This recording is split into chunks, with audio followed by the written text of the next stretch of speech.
आप सभी को नमो बुद्धाय, जय भीम, जय महान, जय ज्ञान, जय विज्ञान, जय संविधान। आप लोग कैसे हैं? मैं उम्मीद करती हूँ कि आप लोग बिल्कुल ठीक होंगे, स्वस्थ होंगे और आप लोगों के आशीर्वाद से मैं भी बिल्कुल ठीक हूँ।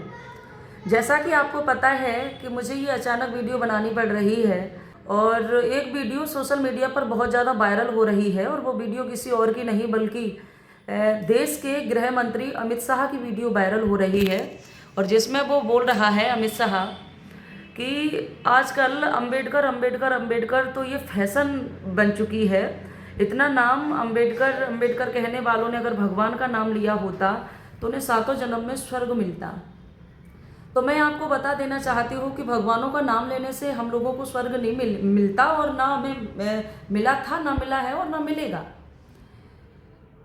बीजेपी और आरएसएस वालों के लिए बाबा साहब अंबेडकर कुछ भी हो, वो उनकी वो मानसिकता है, लेकिन भारत के एससी एसटी ओबीसी आदिवासियों के लिए बाबा साहब अंबेडकर भगवान क्या, भगवान से बढ़ के हैं, अवतार से भी बढ़कर बाबा साहब अंबेडकर हैं।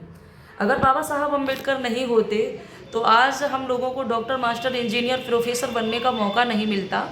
और आज एक खासकर महिला चपरासी से लेके अगर राष्ट्रपति बनती है तो वो किसी और की वजह से नहीं बल्कि बाबा साहब अंबेडकर और बाबा साहब अंबेडकर के लिखे संविधान की बदौलत बनती है। बात तो स्वर्ग और नरक की आती है। अमित शाह बोल रहे हैं इतना नाम अगर अंबेडकर का लेते हो और अंबेडकर की जगह अगर भगवान का नाम लिया होता तो सातों जन्म में स्वर्ग मिलता। तो भारत के मूल निवासियों को सातों जन्म में स्वर्ग नहीं चाहिए, भारत के मूल निवासियों को सातों जन्म में शिक्षा चाहिए, भारत के मूल निवासियों को सातों जन्म में सुरक्षा चाहिए, रोजगार चाहिए। रोजगार की तो कोई बात नहीं करता है।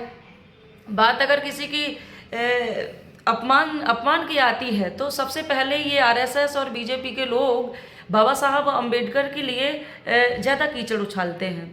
तो इससे क्या है, अमित शाह ने जो अपमानजनक टिप्पणी की है बाबा साहब के ऊपर, तो इसमें अमित शाह के ये बोलने पे भारत के जो एससी एसटी ओबीसी मतलब बहुजन समाज के लोग और जो आदिवासी समाज के लोग हैं उनमें बहुत ज़्यादा आक्रोश भरा है, उनमें बहुत ज़्यादा गुस्सा है और वो गुस्सा ऐसे शांत नहीं होगी। और मैं चाहती भी नहीं हूँ कि बहुत जल्दी गुस्सा शांत हो जाए। गुस्सा तब शांत होगी कि जब ये अमित शाह ने जो टिप्पणी की है, बाबा साहब का अपमान किया है, बाबा साहब को गाली दी है, कि वो जल्द से जल्द माफ़ी मांग ले। ये पल पल पे बाबा साहब अंबेडकर या बहुजन समाज में जितने भी महापुरुष पैदा हुए हैं ये अपमान करते ही रहते हैं। इनकी ये मानसिकता शुरू से ही इतनी गंदी रही है और इनके पूर्वजों की विचारधारा इतनी गंदी रही है। इनके दादा परदादा ने जो चीज़ें इन्हें सिखाई हैं तो ये वही चीज़ बोलते हैं। और गिलास में अगर पानी है तो गिलास से बाहर जब अगर इधर उधर हिलने से गिरेगा तो पानी गिरेगा। इनके अंदर पानी अगर होता तो पानी गिरता, इनके अंदर अच्छी विचारधारा होती तो अच्छी विचारधारा गिरती। इनके अंदर जो गोबर कचरा भरा हुआ है शोषित पीड़ित आदिवासी समाज के प्रति, तो ये बहुत गलत भरा हुआ है। ये अपनी विचारधारा को सुधारें, ये अपनी नीति को अच्छा बनाएं। और बाबा साहब अंबेडकर का अभी तो इन्होंने अपमान किया है और जब 14 अप्रैल आती है या 6 दिसंबर आती है तो बाबा साहब की प्रतिमा पे जाके, चाहे वो गृह मंत्री हो, चाहे मुख्यमंत्री हो और चाहे प्रधानमंत्री हो, ये बाबा साहब के पैरों में, बाबा साहब के पैरों में ये अपना सर झुकाते हैं और ये पुष्प चढ़ाते हैं। तो अगर ये अपमान ही नहीं करना है तो फिर बाबा साहब का इस तरीके से ये माल्यार्पण ना किया करें तो ठीक रहेगा।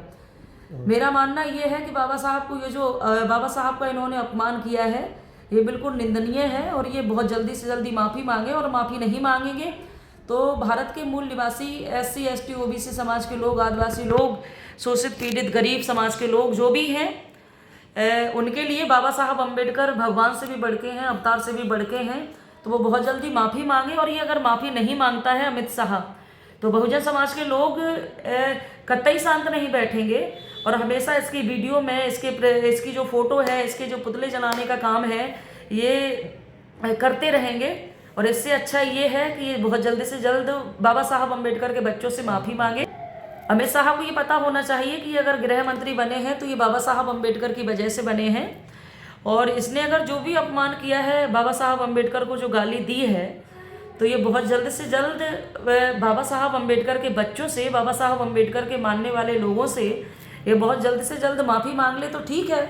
और नहीं तो इनकी फ़ोटो में, इनके पुतले में लोग आग तो लगा ही रहे हैं और उनमें फ़ोटो में जूते मारने का काम कर रहे हैं, पुतले में जूते मारने का काम कर रहे हैं। ये बिल्कुल कोई रोक नहीं पाएगा। उनकी जो गुस्सा है, ये बहुजन समाज के लोगों की गुस्सा ऐसे शांत नहीं होगी।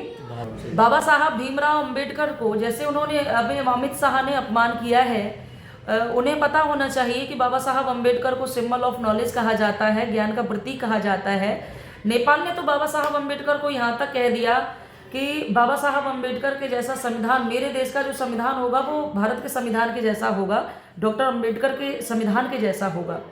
किसी देश ने ये कह दिया कि बाबा साहब अंबेडकर अगर हमारे देश में पैदा होते तो हम सूरज कह के नमन करते।